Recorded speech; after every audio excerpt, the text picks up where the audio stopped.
Добро пожаловать, друзья, на канал «Фактограф» – в увлекательный мир изобретений, которые обернулись трагедией для своих создателей. История науки и техники полна удивительных открытий, но не всегда они приносят радость и пользу. Сегодня мы расскажем вам о тех изобретениях, которые стали причиной гибели своих гениальных создателей. Почему так произошло? Какие уроки мы можем извлечь из этих историй? Давайте вместе отправимся в путешествие по мрачной стороне технического прогресса и узнаем, какую цену люди платят за научные открытия. Приготовьтесь к потрясающим историям и неожиданным откровениям о том, как значимые изобретения превратились в худший кошмар для своих создателей. Поехали! Титаник и Томас Эндрюс-младший. Легендарный Титаник. Каких только историй и теорий о его крушении мы не слышали. Но знали ли вы, что вместе с самым совершенным на тот момент кораблем погиб и его создатель? «Титаник» был самой выдающейся работой Томаса Эндрюса-младшего, известного конструктора пассажирских лайнеров, заработавшего себе славу спуском на воду гигантских моделей. Эндрюс был главным конструктором судна и находился на борту во время его первого и единственного плавания. В ночь с 14 на 15 апреля 1912 года корабль столкнулся с айсбергом и начал тонуть. Эндрюс сразу сказал, что корабль обречен. После этого он отправился на палубу, чтобы помочь экипажу провести эвакуацию пассажиров. Конструктор, как и капитан, не предпринимал никаких попыток спастись, решив пойти на дно вместе с кораблем. Так создатель погиб вместе со своим наиболее известным творением.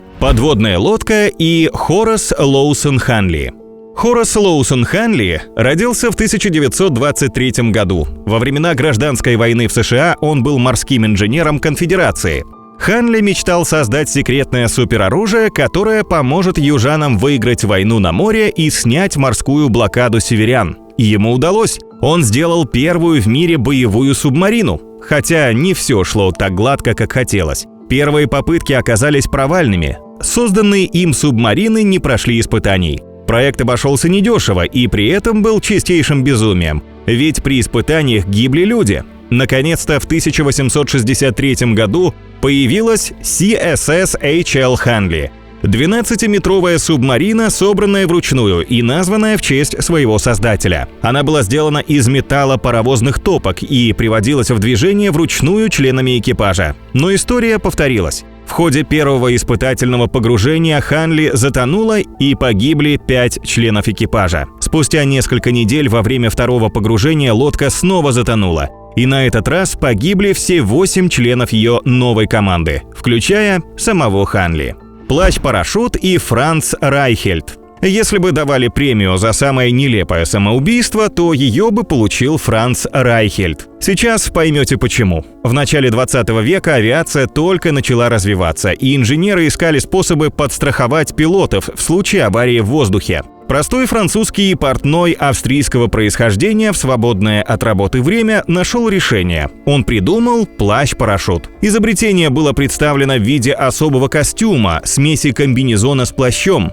Если бы кто сказал автору, что в первую очередь нужно разобраться в законах гравитации и техники. Сначала Райхельд провел несколько успешных испытаний с манекенами, которые он сбросил с 5-го этажа своего многоквартирного дома. А 4 февраля 1912 года он решил раз и навсегда доказать ценность своего изобретения. Надев свой плащ-парашют, Райхельд спрыгнул с нижнего пролета Эйфелевой башни в Париже, на глазах у множества зевак, репортеров и фотографов. Франц разбился насмерть под ужасный вздох людской толпы, ведь парашют так и не раскрылся.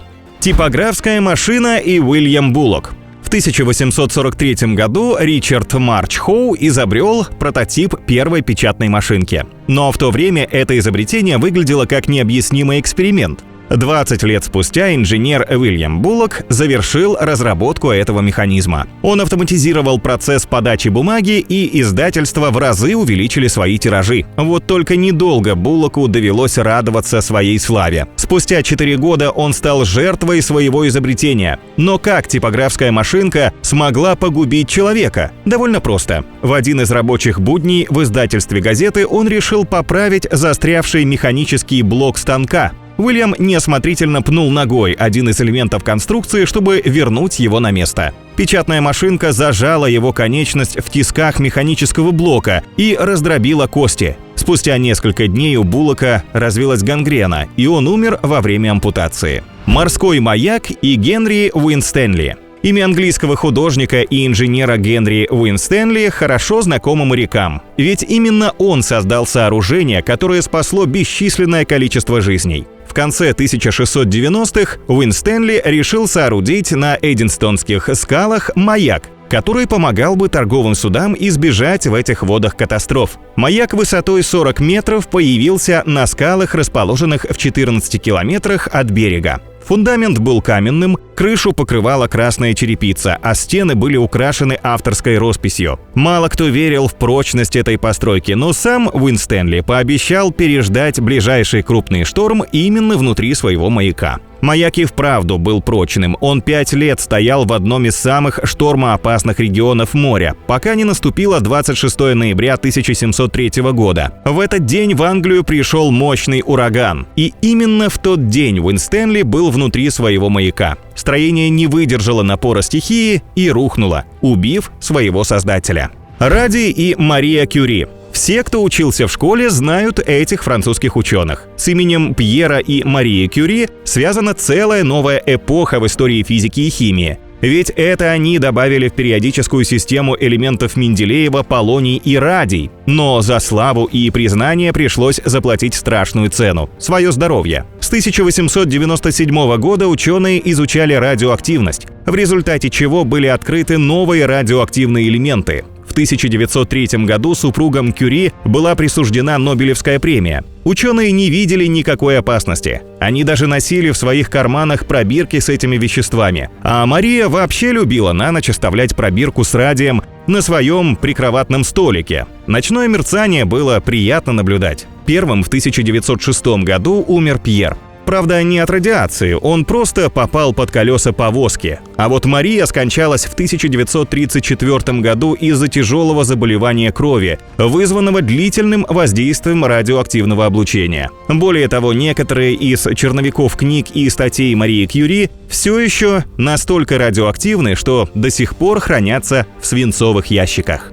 Летающие автомобили – это не будущее, а скорее прошлое. Первый летающий автомобиль был создан в начале 1970-х американским авиаконструктором Генри Смолински. Но вскоре машина погубила своего создателя. Генри Смолински работал инженером в американской оборонной компании Northrop. В 1971 году он решил покинуть должность и основал компанию Advanced Vehicle Engineers – AVE. Компания успешно построила несколько прототипов летающего автомобиля, используя заднюю часть самолета Cessna Skymaster, которую присоединили к автомобилю Ford Pinto. Эта конструкция даже позволяла снимать и устанавливать хвостовую часть по необходимости. На свой проект Смолинский полагал большие надежды и планировал вывести готовый продукт на рынок уже в 1974 году. Увы, но планам не суждено было сбыться. 11 сентября 1973 года Генри Смолинский сел за руль своего детища, поднялся в воздух, но у автомобиля оторвалось крыло. Смолинский, сидевший с ним в салоне помощник, погибли на месте. Бочка для трюков и Карл Соучек. Карл Соучек – профессиональный каскадер и один из самых отчаянных трюкачей. В 1984 году он выполнил опасный для жизни трюк. Забрался в сконструированную своими руками бочку и спрыгнул с высоты Ниагарского водопада. Многие пророчили каскадеру смерть, но он остался жив. Однако прохода через Ниагару для Соучека было недостаточно. Он решил построить музей, посвященный его оборудованию для трюков. Чтобы добиться финансирования проекта, он решил выполнить еще одно сумасшедшее падение. Помощники должны были сбросить бочку с Соучеком внутри в резервуар с водой с высоты 55 метров. Карл понимал, что идея рискована, но все равно не отказался от нее. В результате, вместо того, чтобы попасть в центр танкера с водой, бочка ударилась о его край. От полученных травм каскадер скончался мгновенно. Изобретение Томаса Миджли-младшего. Гений, который отравил мир, или самый худший в мире изобретатель. Так зачастую называют американского ученого Томаса Миджли-младшего.